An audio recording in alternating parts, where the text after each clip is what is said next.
Olá, bom dia, boa tarde, boa noite, boa madrugada. Seja muito bem-vinda, muito bem-vindo. Meu nome é Marcos Vinícius e quero convidar você para a nossa 43ª aula de estudo, de debate da obra O Céu e o Inferno, ou a Justiça Divina, segundo o Espiritismo.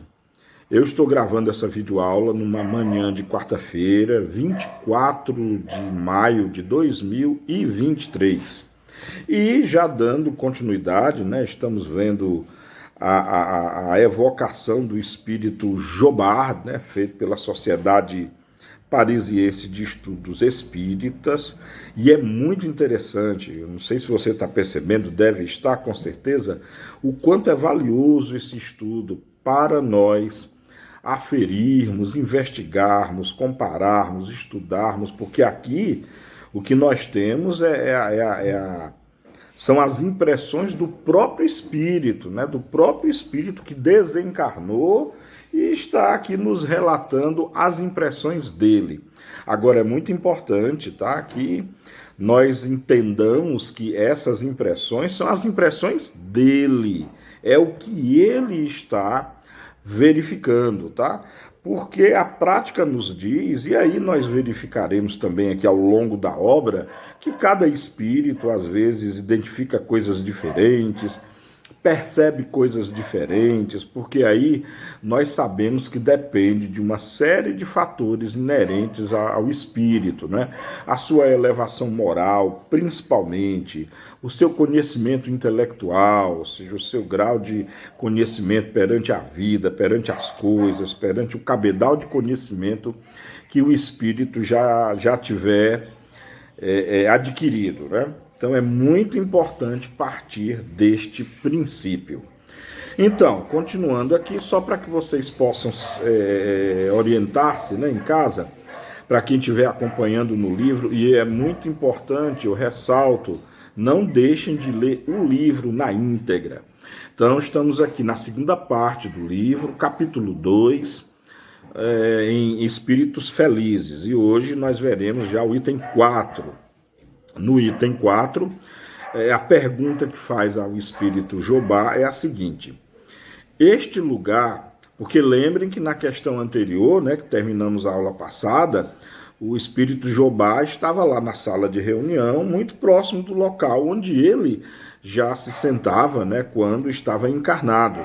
Então a próxima pergunta, no item 4, é de extrema relevância, porque a pergunta é assim, este lugar é aquele que ocupáveis quando vivo, quando assistieis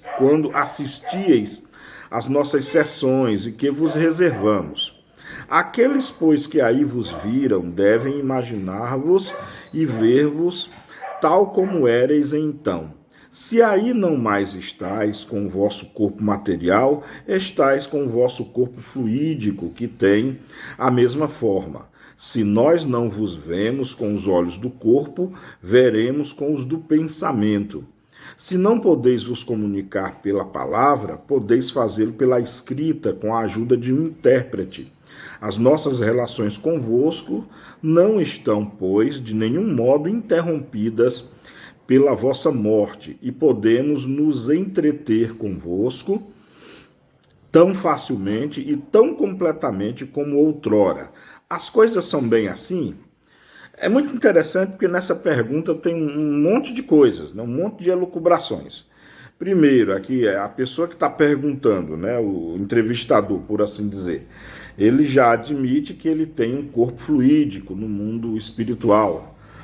Kardec chamava de perispírito. Hoje nós sabemos que é o duplo etéreo, aquele corpo que é um molde, que tem realmente a aparência do corpo que o espírito tinha na última encarnação. Então aqui já está se pressupondo que o senhor Jobard esteja dotado desse corpo e que ele esteja também disposto a continuar os diálogos tão naturalmente como se estabelece um diálogo com uma pessoa viva, a menos de que, no caso, o senhor Jobard não está mais vivo na matéria, mas a pergunta, aventa que as relações podem dar-se normalmente, relações de comunicação. A resposta que o senhor Jobá, né, o espírito, dá é a seguinte: sim, e vós o sabeis há muito tempo. Eu ocuparei este lugar frequentemente, e mesmo com o vosso desconhecimento, porque o meu espírito habitará entre vós. Então está aqui ele dizendo que sim, ele estará presente lá nas reuniões, né? Mesmo sem o conhecimento deles, né? Porque o espírito é invisível, né? Mesmo o duplo etéreo, ele só é visto pelos aqueles que têm sensibilidade, tem uma visão mediúnica, né? Tem a mediunidade da vidência, né? E ele afirma categoricamente que sim, estará presente lá durante as reuniões. Há um complemento, uma explicação do Allan Kardec, que está no livro, não deixem de ler.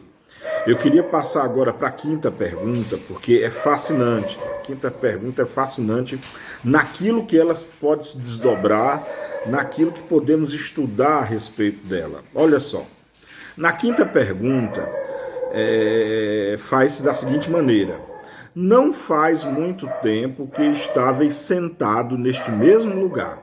As condições nas quais estáis aí atualmente vos parecem estranhas? Que efeito essa mudança produz em vós? E a resposta dele é: estas condições não me parecem estranhas, porque o meu espírito desencarnado goza de uma clareza que não deixa na sombra nenhuma das questões que ele encara. Por que essa questão ela é muito transcendente, né? Porque tem-se aquela discussão, né? A gente sabe, eu posso falar já agora, começar a falar com muita clareza. A gente sabe que em muitas obras espíritas, né, não doutrinárias, obras assim, digamos, coadjuvantes, complementares, ou simplesmente literatura espírita, né, nós vemos espíritos descreverem, ou às vezes é o médium que descreve o mundo espírita, com características muito semelhantes ao nosso mundo, né? Com móveis, com prédios, com vestuário. Basta a gente lembrar, por exemplo, talvez o exemplo mais icônico, Nosso Lar, de André Luiz, né? Psicografado por Chico Xavier. Lá é um mundo, para quem lê o Nosso Lar e quem assistiu o filme, né? Vai achar que o mundo dos espíritos é tão material quanto o mundo dos vivos, né? Porque lá prédios, sistemas políticos com governadores, ministros, salas com equipamentos, ônibus que voam, né? E até agora, claro que estamos na segundo espírito que fala, né?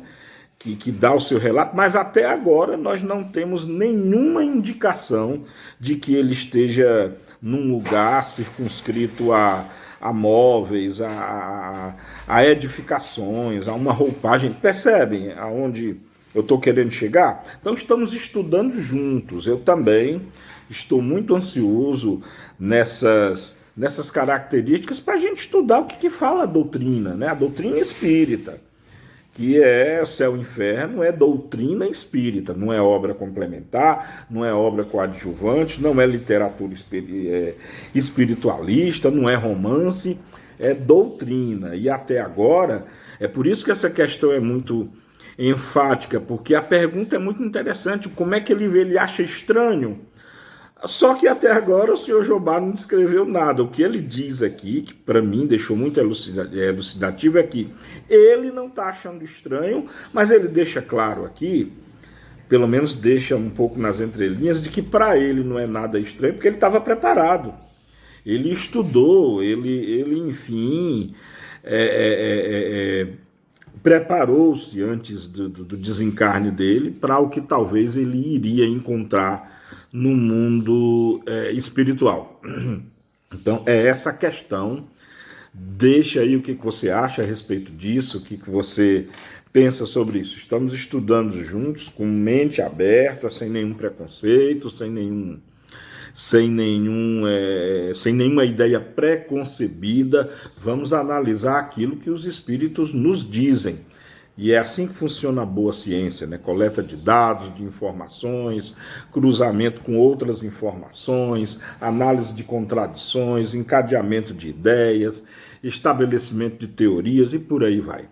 Eu estou achando extraordinário. E você, está gostando do estudo?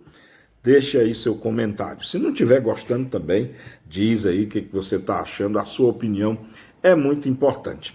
Por hoje é só, né? Vídeo curtinho, pequeno, em 10 minutos. Realmente não dá para falar tanta coisa, mas não tem revolta não. Na próxima quarta-feira a gente dá continuidade, tá bom?